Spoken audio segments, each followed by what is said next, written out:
जैसे जैसे दवा की मर्ज बढ़ता गया, उसी तर्ज पर साइबर अपराधी धनबाद को अपना ठिकाना बना रहे हैं। इस साल के जनवरी महीने में अब तक 14 गिरफ्तारियां हो चुकी हैं। बावजूद साइबर अपराधी नियंत्रण में नहीं आ रहे हैं। प्रतिबिंब ऐप की मदद से पुलिस जिस रफ्तार से उन्हें गिरफ्तार कर रही है, उससे तेज गति से साइबर अपराधी कोयलांचल में अपने पांव पसार रहे हैं। खास बात है कि धनबाद में बैठकर न केवल झारखंड और बिहार के लोगों को ठग रहे हैं, बल्कि साउथ के लड़कों को बुलाकर साउथ के प्रदेशों से भी ठगी कर रहे हैं। मंथली सैलरी पर दूसरे प्रदेशों के बेरोजगार लड़कों को धनबाद बुलाते हैं, कोई घर भाड़ा पर लेकर ठिकाना बनाते हैं और फिर साइबर ठगी में शामिल हो जाते हैं। मंगलवार की रात पुलिस ने लोन दिलाने के नाम पर ठगी करने वाले साइबर अपराधियों के एक बड़े गैंग को पकड़ा है। जोड़ा फाटक स्थित नंदलाल अपार्टमेंट से पुलिस ने 6 साइबर अपराधियों को रंगे हाथ पकड़ा है। इनमें 4 तेलंगाना, 2 बिहार के हैं। पुलिस को सूचना मिली थी कि साइबर अपराधी नंदलोक अपार्टमेंट के कमरा नंबर 303 को अपना ठिकाना बनाए हुए हैं, लोगों को अपना शिकार बना रहे हैं। इस सूचना पर पुलिस ने जब दबिश डाली तो 6 साइबर अपराधी पकड़े गए।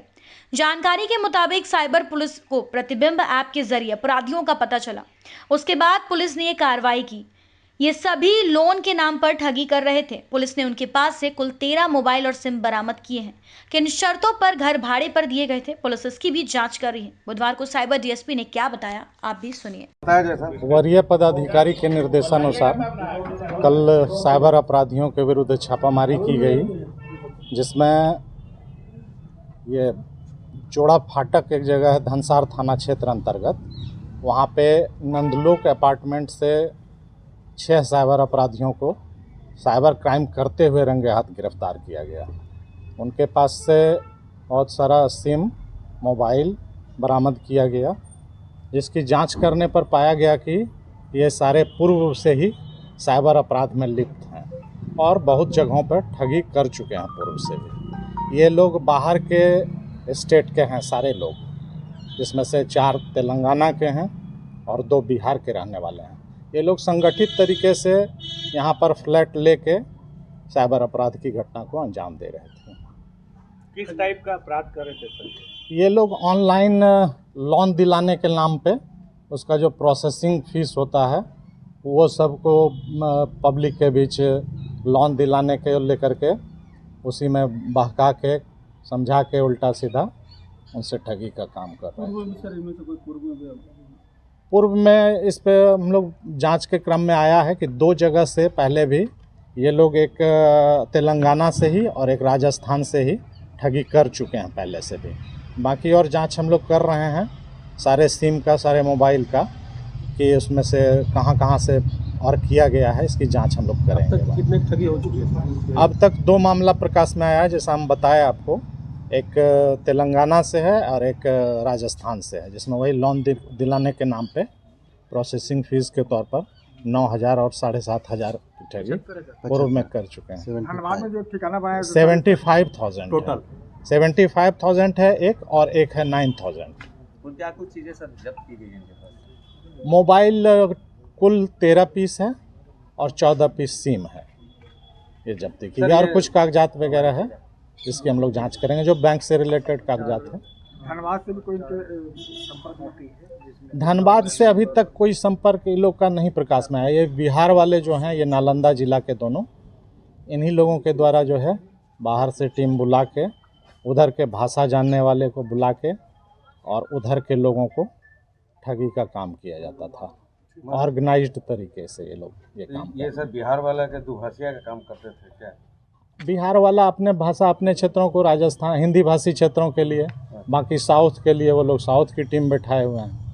ऑल ओवर इंडिया में ये करते थे हर एक स्टेट का। पिछले बार भी जो हम लोग उसमें पकड़े थे तो उसमें आया था कि हैदराबाद का जो 2 लड़का था वो चला गया था, बेंगलोर से 2 लड़का फिर आया था। तो ये लोग कुछ दिनों के लिए अदर स्टेट से बुला के इस तरह के क्रिमिनलों को लाते हैं और ऑर्गेनाइज्ड तरीके से ये घटना करते हैं साइबर अपराध। इस मामले में अब तक 6 गिरफ्तारी हुई है। टोटल के लिए थोड़ा देखना होगा डाटा। इस साल का अगर पूछेंगे तो इस साल हम लोग अभी तक 14 कुल गिरफ्तारी किए हैं अभी जनवरी में 20 दिन 21 दिन आज हुआ, 21 दिन के अंदर 14 गिरफ्तारी हम लोग किए हैं साइबर अपराधियों की। और बहुत सारे लोगों में क्या चीज़ मैसेज देना चाहेंगे सर? लगातार लोग ठगे जा रहे लोगों को हम लोग मैसेज दे भी रहे हैं, जागरूक कर रहे हैं। ये क्राइम सिर्फ तभी प्रिवेंट होगा जब लोग जागरूक होंगे। इसमें क्या है कि साइबर अपराधी दो तरह से करता है, एक लोभ और दूसरा डर। तो पब्लिक ये चीज़ों को समझे कि बैंक उनसे कोई भी डाटा फ़ोन करके नहीं मांगती है।